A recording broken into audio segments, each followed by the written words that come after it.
ઓમ નમઃ શિવાય. ઓમ નમઃ શિવાય.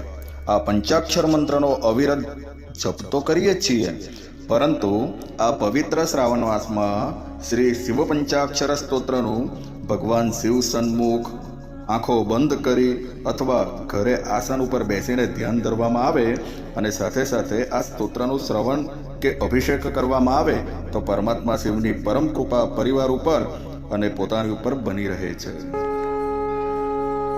અથ શ્રી શિવ પંચાક્ષર સ્તોત્રમ.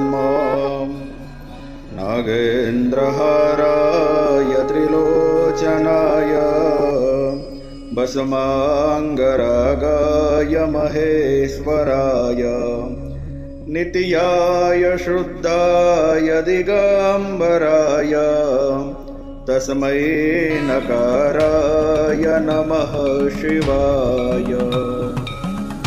મંદાકિની સલિલચંદન ચર્ચિતાય નંદીશ્વર પ્રમથનાથ મહેશ્વરાય મંદાર પુષ્પ બહુપુષ્પ સુપૂજિતાય તસ્મૈ મકારાય નમઃ શિવાય.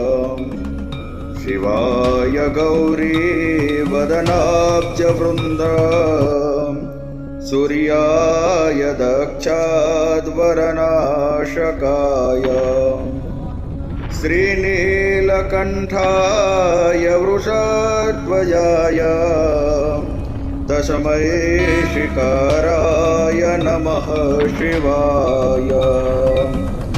વસિષ્ઠકુંભોદ્ભવગૌતમાય મુનીન્દ્રદૈવાર્ચિતવૈરવાય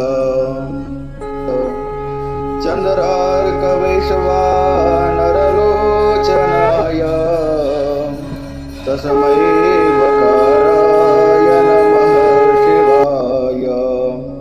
યક્ષસ્વરૂપાય જટાધરાય પિનાકહસ્તાય સનાતનાય દિવ્યાય દેવાય દિગંબરાય તસ્મૈ યકારાય નમઃ શિવાય.